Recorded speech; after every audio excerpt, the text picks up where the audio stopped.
¿Por qué es una falacia pedir que renuncie Andrés Manuel López Obrador? Ante la falta o renuncia del presidente de la República, legisladores y juristas pronostican caos político. Sí, peor que el que estamos viviendo actualmente. Créanlo o no. Por estar en desacuerdo con la posición que ha tomado cierto movimiento social, se me ha señalado de todo, desde vendido, traidor, disidencia controlada, masón encubridor, chairo y demás adjetivos salidos desde lo más profundo del estómago de aquellos que han tomado como bandera el radicalismo, comprando una falacia ofrecida por unos cuantos. A continuación, mis argumentos de por qué solicitar la renuncia del presidente no solo es una falacia, sino jugar con las esperanzas de miles o millones de ciudadanos. Sí, justo como lo hizo López Obrador, pero a la inversa. La renuncia o ausencia total del presidente de la República es una eventualidad que ni deseo, ni propongo, ni preveo, pero que está en la Constitución Política de los Estados Unidos Mexicanos y en la naturaleza humana.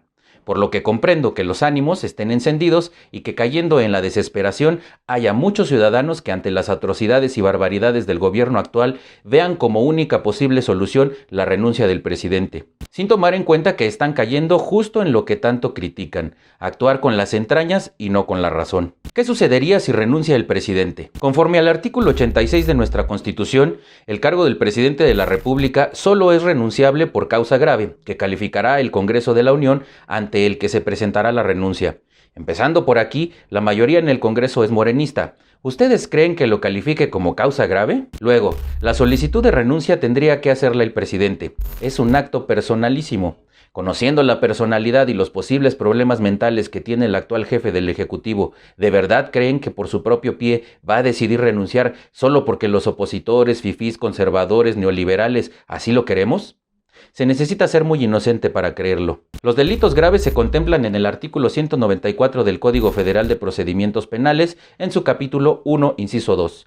Son traición a la patria y los delitos del fuero común como espionaje, terrorismo, sabotaje, genocidio. En este sentido, aunque efectivamente muchos podamos coincidir en que el actual presidente ha incurrido en varias faltas de esta índole, hace falta algo muy importante: comprobarlo. Lo que implica el trabajo de abogados constitucionalistas, así como tiempo, mucho, y dinero para lograrlo, mucho también. Este mismo movimiento ciudadano ha hecho anteriormente una denuncia con el expediente OTP-CR 348-17 contra Enrique Peña Nieto por crímenes de lesa humanidad. Han pasado prácticamente 2 años desde que acabó esa administración, ¿y qué ha pasado? Ahora bien, el hecho de que se hayan presentado ya denuncias contra Andrés Manuel López Obrador ante la propia oficina del fiscal Alejandro Gertz Manero por delitos graves en el fuero federal, como pueden ser abuso de autoridad, daños al patrimonio nacional, traición a la patria, delincuencia organizada, cohecho y peculado, así como omisión y negligencia, no quiere decir que vayan a proceder. Lo único que se ha conseguido hasta el día de hoy es que se firmen y sellen de recibido. Con esto no quiero decir que no sea válido o que no esté de acuerdo por lo que se le está denunciando. Al contrario, lo que estoy diciendo es que es muy inocente pensar que van a proceder dichas denuncias. Repito, ¿qué ha pasado con la denuncia a Enrique Peña Nieto? Suponiendo que procediera y efectivamente hubiera una renuncia del Ejecutivo.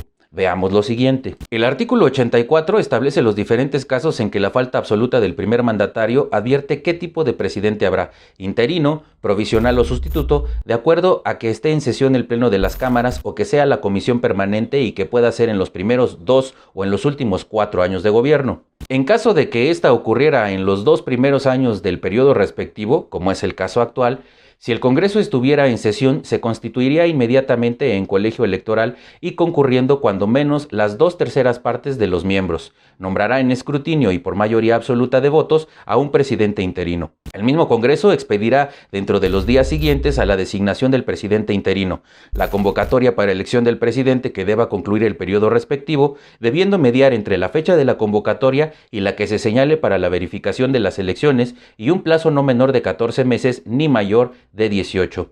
La Constitución tiene muy claro el camino para las faltas absolutas del jefe del Ejecutivo, nombradas en los artículos 84 y 86, y aunque la vía jurídica está clara, el camino político sí tiene problemas. Ahora bien, el presidente fue electo legalmente en un proceso democrático por un periodo de 6 años, por 30 millones de ciudadanos que merecen se respete su voluntad, equivocados o no, estemos de acuerdo o no, porque en un Estado de Derecho todos somos iguales ante la ley. Posteriormente se aprobó la revocación de mandato que se celebrará en 2022 y es en ese acto previsto en la Constitución que se puede pedir que se vaya, no antes. Pedir que un presidente constitucional renuncie es dinamitar nuestra democracia, ya que sentaría un precedente aplicable a cualquier otro presidente. Es un efecto boomerang, ¿me explico?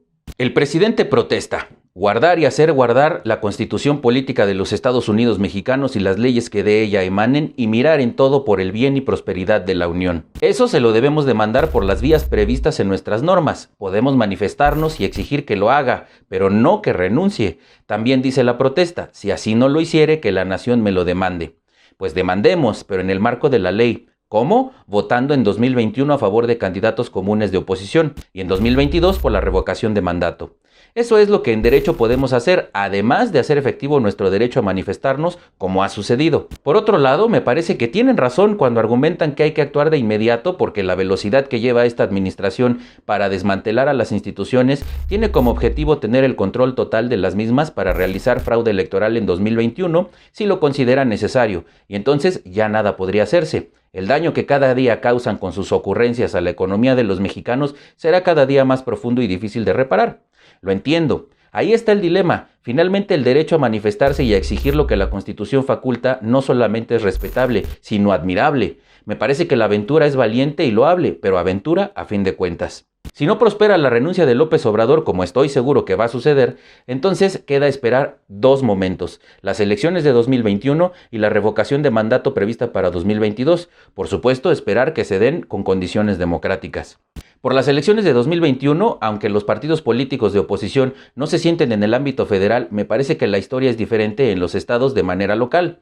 Algunos gobernadores han mantenido y mejorado la percepción que sus electores tenían de ellos y ahora son la principal referencia estatal, sobre todo porque han estado muy presentes con acciones que la población considera más eficientes que las del gobierno federal en el combate a la pandemia. De igual manera, la presión social de diferentes sectores de la población crece cada día más, incluyendo por supuesto aquellos que se sintieron defraudados y que se están dando cuenta que no nada más es igual que los anteriores gobiernos, sino desafortunadamente mucho peor. En la elección del domingo 6 de junio de 2021 se elegirán 3.200 cargos, comenzando en el ámbito federal con la de senadores y diputados al Congreso de la Unión, además de 13 gobernadores y diversos ayuntamientos y congresos locales. Solo Durango y Estado de México no tendrán elecciones locales. A estas concurrirán los liderazgos que están surgiendo con la crisis sanitaria y económica que enfrenta nuestro país. Ojalá y la oposición lograra acordar de manera conjunta apoyar a las personas que puedan ganar sus distritos y sus estados en las elecciones. Parece la única forma de derrotar a Morena con las cifras de hoy.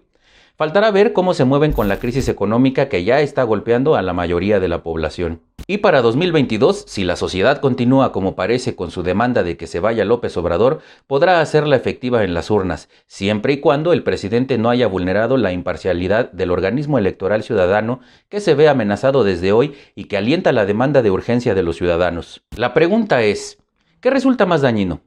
¿Esperar esos tiempos con la esperanza de que todavía no hayamos perdido el sistema democrático? ¿O actuar ya como lo hacen algunos movimientos con todo y el daño que pueda causar a la estabilidad social con el riesgo de comenzar una revolución como la que parece estar dispuesto a enfrentar el presidente?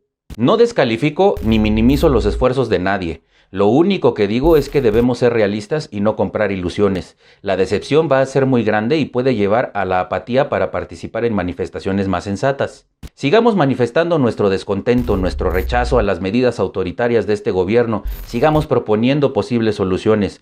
Únete a todas las caravanas sin importar quién convoque. Toca el claxon, grita y pide que se respete la ley. Solamente no te ilusiones con algo que por donde lo veas es total y absolutamente imposible. No dejes que se aprovechen de tu desesperación y hartazgo. No dejes que usen tus creencias espirituales o religiosas, que te metan ideas que no tienen sustento. Pues eso precisamente es lo que hizo López Obrador para estar donde está y mira cómo estamos. En cualquier caso, me parece que ningún presidente de México debería tener el derecho a llevarnos al extremo de tener que elegir y confrontarnos entre ciudadanos aún pensando similar. Sigamos exigiendo, sigamos cuestionando, sigamos señalando y exigiendo que las cosas se hagan bien y conforme a la ley. No podemos caer en lo que tanto criticamos.